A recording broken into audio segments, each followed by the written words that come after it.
West, let's take you there now live.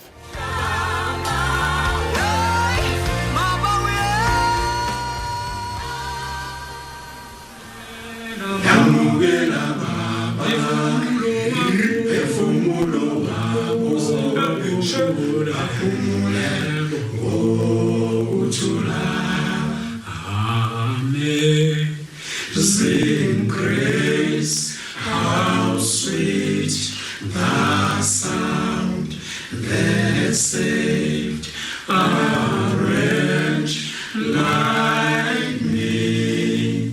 I once was lost, but now I'm found.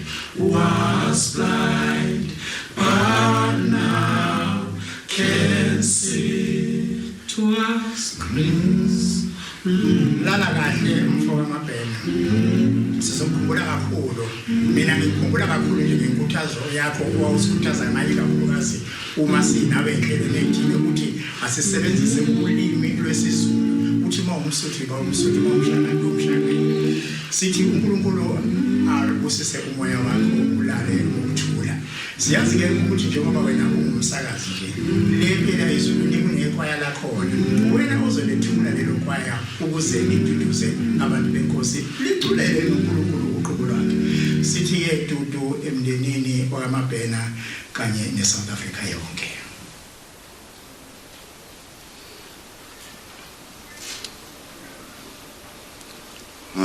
What time is it? Good afternoon, everybody. We have a very swift program. Well, partly because that's what Bob wanted to be, and then there are COVID regulations that we need to stick to. So for all in all, the service needs to fit within a space of an hour. So if I may ask those of us, which is not a lot anyway, who are coming up to say a few words, just to be brief. I know it's difficult, but we just need to keep it very tight. First I'll call on one of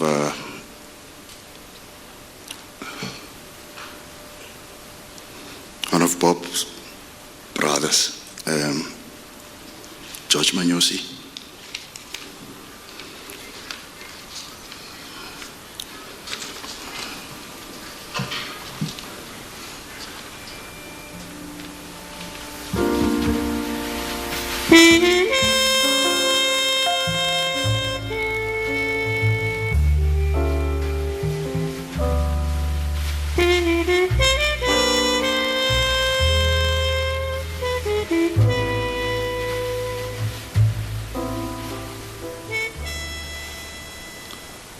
So like I was saying,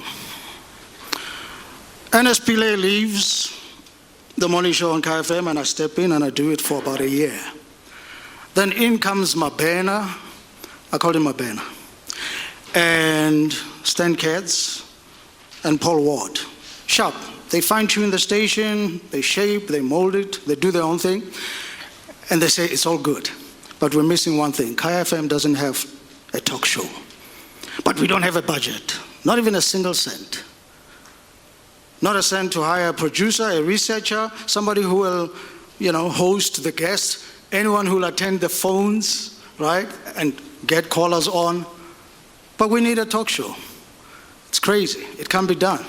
Mabena says, well, in this building, there's one guy who can do that, George Manyosi. So I was thrown into the deep end. I refused, kicking and screaming. They gave me an either-or ultimatum. I had to do it. Long short, I did that thing, and resources came, producers were called, and then Given Mukari took over from me, and that was his first talk show experience. And the rest is history. Why am I starting there? How does Mabena have the guts to call me and say he's the one who will do it? we go back to Mabatu. That's where it all started. I've been listening to a lot of interviews and all that, and there's a side, a perspective that I hear is not being talked about, so I'm going to highlight that side. How did this guy become a superstar? Where did he start? So I'm going to be nice and brief. I'm going to move very fast, okay? So bear with me. I'm in Garankuwa. He's in Atteridgeville, a couple of mountains between us. We're young, right? My dad dies at 4. His mom dies around 10. We're glued to TV. He's asthmatic. He can't play outside. I've got eye problems and allergies. I can't play. So we're glued to TV. We learn our English from TV. We listen to the same station. Thank you, bro, Victor. Bob Mabena's brother. Glued him to 702. I'm listening to 702. So pop, rock, whatever. Listen, this is Africa, right? So we have soul, we have jazz, mbaqanga, all that blues coming from home already. But now, we're teenagers, our interests are becoming defined. And that's the music we got into. He goes to Mafike and we converge now, 300 kilometers west. And we get there, there's a guy who says, Pielo Nyakale, my classroom mate, he says, listen, you got to connect with the guy, you're going to love him, you're going to connect, you guys are going, I know, because he thinks like you. We took off, and before you knew it, we were hooked like that. I mean, literally mega glued together.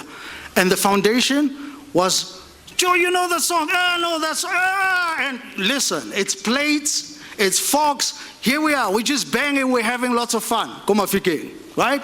And that's how we got glued. Before we worked together, well, our Sir Alex Ferguson, Tapelo Tipe, the station manager, calls me in Friday. He says, as from Monday, you are working with Bob in the morning. I got to Bob, I said, did you hear? He says, yes. Did he say what we're going to do? He said, no. I said, he didn't tell me either. I said, guess what? This is it. The dreams that we had. Listen, when I got there, we talked radio, we talked the future, we talked syndication. This is 1989, folks. He's 19, I'm 21. Syndication, national radio, we're talking stuff, right? Dreams, visions. And then I had listened to his shows. He got a bit nervous because now he's been doing the morning show a bit by himself, and here I come. So where do I fit in? I said, listen, we're changing nothing with you. You have something, a charismatic aura about you. You're Bob Mabena, you're fresh. You don't change a thing. Like an architect, a builder, I'm gonna design around you a show. I would spend about 18 hours in that building, and I bumped into a thing called CNN. 1989, December. Donald Trump is 43, I'm looking at him, at Larry King, you know. This is where it started. This became my material. December 1990. 89. Mariah Carey is going to come out with an album in January in the States, Vision of Love. And we know, Zandile falls in love with that. But here is the perspective. How did this guy become a superstar? Well, guess what? I sat him down and I said, this is now us. We are radio. The beauty about it is we were not actually Radio Bop consumers. We didn't listen to Radio Bop, Bob and I. I told you already, right? So when we came, we really had nothing to work with, to comply, to line up, you know, and move with the crowd. We got there and I said, now everything that we have been talking about, Kodiflete, for a full year already, this is it. We're going to change because it's on us now. We're going to change the trend. We're going to make history on radio. Pumped into him, he said, okay, cool. He was partying, man. You know, Bob, he's socialite, he's charming, and I stayed in the building. 18 hours, like I said. Put it together and all that, the show kicked off. But I said, we don't have much time. I don't know you. I know you, we're buddies. But I need to know nuances because we're using one microphone to co-present. So he was living with Glenn Lewis in the flat because, you know, you're allocated flats and whoever you find there, you find. We were a tight cycle, all of us. Tight, you know, circle of friends. But I said, Mabi, for us to really get going, we need to marry. We need to get married. So I'm looking for a place, got the place, we moved in together. So I can check his nuances, his body language and everything, like study him for real. That's what it took. And then we got on the show. I wake up in the morning, I go there, and then when I leave, I wake him up. We go there. So, but he still wasn't serious because he was Mabena. Remember, we're not changing you. Yeah, so he was having his fun. And then come to Pretoria, whatever, and then he bumps into a doctor. Then he comes back and says, Joe, do you know what's happening? I bumped into Dr. Ntuli from Medunsa. And he says, I don't miss your medical report at 6:30. The serious stuff that, we put together. He says the breakthroughs and whatever, we were talking HIV at the time. It wasn't even here in South Africa. On that show, we were talking car hijacking. It wasn't even here. I saw it in Boston via CNN, that time, 1990. Okay, so there are many other breakthroughs that we talked about. That's when Bob Mabena became serious. He was a reader at home. He had a command of the language already from TV, right? His music was vast. He was Keith Sweat, practically, right? But he didn't have that ethic yet. So we got together. He bought into the whole thing. After he met people, because he was already on TV, on the beat. So he met people who were consuming his product. And he took it seriously. Then we moved into research. We moved into work ethics. We moved into the details, right? So I wanted to explain that so that, the nation, those who followed Mabena, who are grateful, are saying, wow, what a superstar, should know. Mabatu, number one, you're not a celebrity. There's no celebrity in Mabatu. Bop Broadcasting was a department of the government. So George Manyosi, George Manyosi, Yeah, Bob Mabena, that's all it is. And we're grooving, we're partying there about 8 to 10 parties every week, different places. Depends where you want to go and all that. So it was a tight, neat, very warm, accommodating, literally, Mewabatu city, That's what it was. So it gave us a lot of time to play, to explore, to dream, and then go on air. The beauty, the genius about our station manager, Tapele Tipe, he didn't give us a script. It's a blank check, folks. It's time to play. We were in the playground, you know what I mean? And that's where it comes from. He got onto TV. Now he had the discipline there because people are saying, hey, Bob, come on, it's time, calm down, whatever. Okay, cut, please, make up, right, come back. That's where he met Notemba Madumo closely now. There, they were doing presentation, and Melanie's son was in production. But that's where it all began. He picked up these things. The beauty about Mabena, I'm going to say 2 things about him. I'm done with the whole story. The beauty about him, 2 things, his strengths. The first thing is, as I said, charisma. The second thing is his hunger to learn. All the way to the very here now, Mabena will listen. He's open-minded. He'll take criticism, but he'll take an idea and he will run with it. And that's the other side that you ought to know. The last thing is his kindness. We all know it. What was behind that? Sometimes it would hurt him. And he'd say, Joe, this and that, and take us, come. And I'd say, B, there's something, I've been with you throughout. There's something that you have and you need to recognize that. I call it divine favor. 1 door closes, 8 open.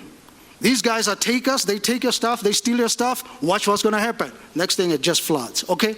So that's exactly what it is. That's the, I don't know how to put it thing with Mabena. He had the character, he had a gift that opened doors, but he had a favor that is supernatural that was on him. And that's how the dude succeeded and then accelerated and became who we celebrate today. Condolences. Be inspired. Rest in peace, my friend.